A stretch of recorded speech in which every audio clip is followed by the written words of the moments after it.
कुछ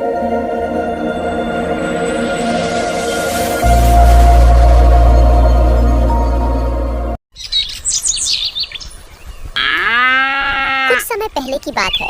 रांची शहर के एक छोटे से गांव में संतोष नाम का एक बहुत गरीब मजदूर रहता था। उसके घर में उसकी पत्नी चंद्रमुखी और बेटी सुधा रहती थी। पर अब गर्मियों का मौसम जाने वाला था और सर्दियों का मौसम आने वाला था। लेकिन संतोष टूटी फूटी झोपड़िया में रहता था, जिसकी खिड़की से हवा आती थी और छत से पानी गिरता था।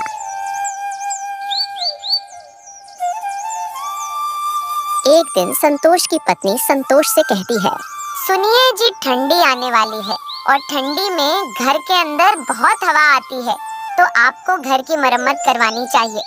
संतोष अपनी पत्नी चंद्रमुखी से कहता है, मैं कल जाकर अपने मालिक से कुछ पैसे उधार ले आऊंगा ताकि हम अपने घर की मरम्मत करवा सके।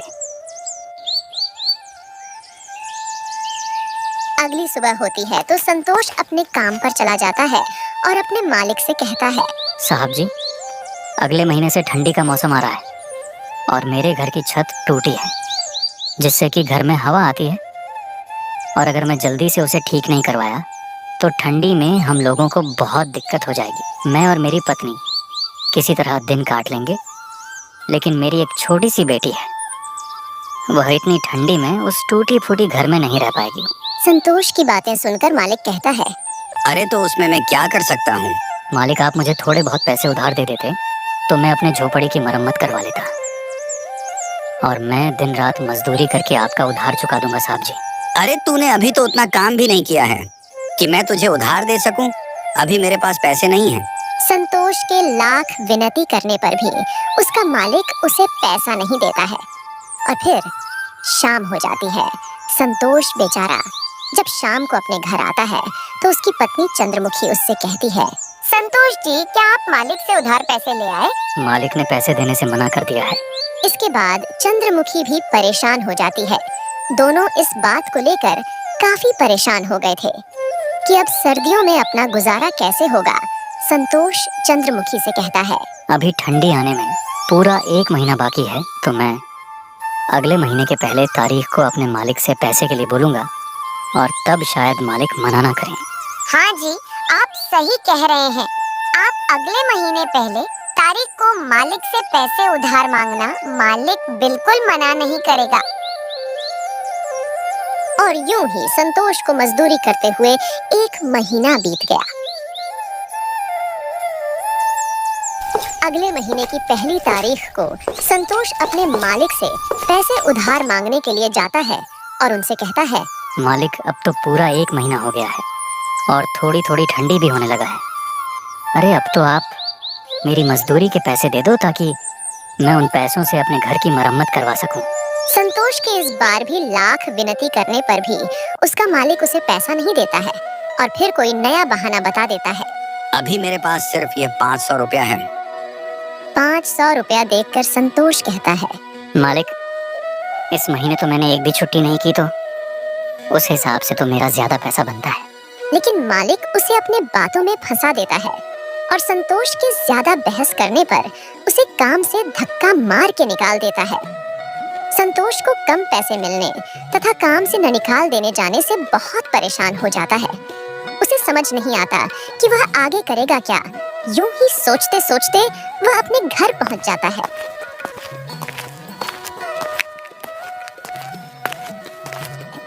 इसे यह निराशा देख चंद्रमुखी कहती है, क्या हुआ, आप पैसे नहीं लाए क्या? अरे इस बार भी मालिक ने पूरे पैसे नहीं दिए, और तो और मुझे काम से भी निकाल दिया है। ये बात सुनकर संतोष की पत्नी चिंता में पड़ जाती है और कहने लगती है, अब घर कैसे चलेगा और ठंडी में हमारा गुजारा कैसे होगा? तुम चिंता नहीं करो, मैं कहीं काम ढूंढ लूंगा, फिर हमारी सारी परेशानी दूर हो जाएगी। इतना कहकर संतोष उन पैसों से घर में खाने के लिए राशन लाता है। अब उसके सारे पैसे खर्च हो जाते हैं। संतोष काम की तलाश में यहाँ वहाँ भटकता है, लेकिन उसे काम नहीं मिलता है। वहीं दूसरी ओर अब ठंड भी धीरे धीरे बढ़ने लगती है और रात के समय में संतोष के घर में खिड़कियों से और दरवाजे से काफी ठंडी हवा आने लगती है। रात भर ठंडी हवा आने की वजह से संतोष और उसकी पत्नी और बेटी रात भर सो नहीं पाते हैं। और रात भर ठंड से कांपते रहते हैं। उनके पास एक कंबल था, अब उससे भी ठंड नहीं रुकता था। जैसे तैसे किसी तरह एक रात बिताते हैं और अगली सुबह होती है तो संतोष की पत्नी चंद्रमुखी संतोष से कहती है, संतोष जी, ऐसा कब तक चलेगा इतनी ठंडी में? हम दोनों तो किसी तरह अपना समय काट सकते हैं, लेकिन हमारी एक बेटी है, उसके लिए हमें कुछ करना होगा, नहीं तो वो ठंड की वजह से मर जाएगी। चंद्रमुखी, तुम सत्य कह रही हो। मैं आज ही जाकर बाजार जाकर देखता हूँ कोई काम मिलता है कि नहीं। और फिर इतना कहकर संतोष काम की तलाश में निकल पड़ता है और एक सेठ के पास जाता है और उससे कहता है, सेठ जी, क्या मुझे कोई काम मिल सकता है आपके यहाँ?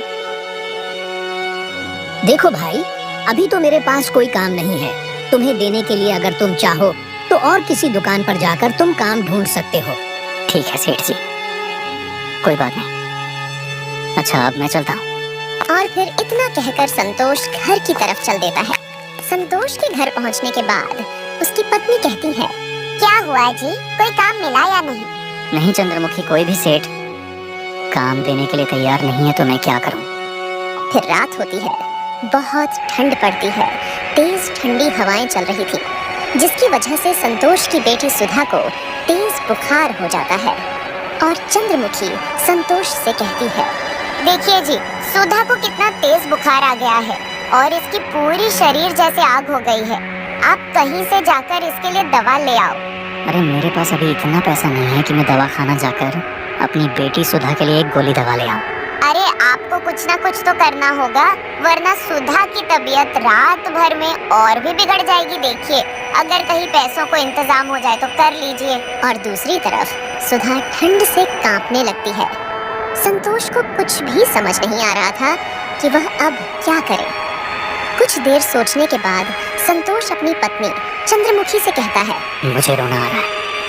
अपनी बीमार बेटी को देखकर हमारे पास पैसे नहीं हैं कि अपनी बेटी को हम अस्पताल लेकर जा सकें। सुधा की दिल की धड़कन अब तेज हो रही थी।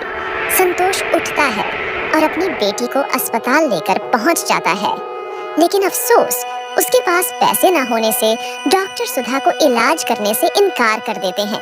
हमारे ऊपर रहम करो डॉक्टर साहब, हमारी बेटी का इलाज कर दो डॉक्टर साहब, नहीं तो वह मेरी छोटी सी गुड़िया मर जाएगी। इस छोटी सी बेटी पर रहम करो। डॉक्टर साहब, मैं 1-2 दिन में काम करके आपका एक एक पाई चुका दूंगा। संतोष के बहुत मिन्नती करने पर भी डॉक्टर को बिल्कुल भी रहम नहीं आती है और तीनों को अस्पताल से बाहर निकाल देते हैं। अस्पताल की सीढ़ी पर बैठकर संतोष और उसकी पत्नी चंद्रमुखी रोने लगते हैं और दूसरी ओर ठंड धीरे धीरे बढ़ती जा रही थी। ज्यादा ठंड होने की वजह से अब तीनों ही बुखार से जूझ रहे थे। वह तीनों ही अस्पताल की सीढ़ी पर बेहोश हो जाते हैं।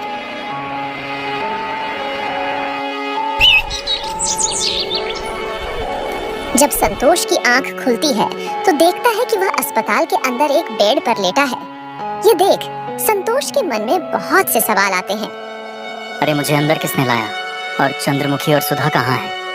इतने में ही वह डॉक्टर उसके पास आता है, जिसने उसकी बेटी को पैसा न होने की वजह से भर्ती नहीं किया था। आपको एक औरत ने अस्पताल में भर्ती करवाया क्योंकि आप सभी को ठंड लगने की वजह से तेज बुखार हो गया था और आप तीनों लोग ही सीढ़ियां पर बेहोश हो गए थे।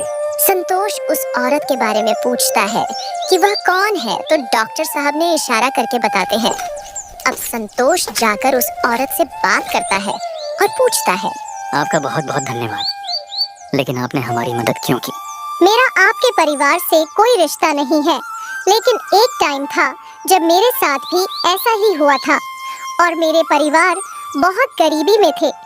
मैं भी किसी सड़क के किनारे ठंड से जूझ रही थी और किसी नेक दिल इंसान ने इसी तरह हमारी मदद की थी। यह सुनकर संतोष उसे धन्यवाद कहता है और फिर संतोष अपनी बेटी सुधा से मिलता है और अपनी पत्नी से भी मिलता है। अब वह औरत संतोष से पूछती है, आखिर आपके साथ ऐसा क्या हुआ था जो इतनी देर रात तक आप सब हॉस्पिटल के बाहर बैठे थे और इतने ठंड में भी? फिर संतोष बेचारा उसे अपने सारी परेशानी बताता है, जिसके बाद वह औरत संतोष और उसके परिवार वालों की मदद करती है और संतोष का घर भी बिल्कुल ठीक करवा देती है। अब संतोष की गरीबी और ठंड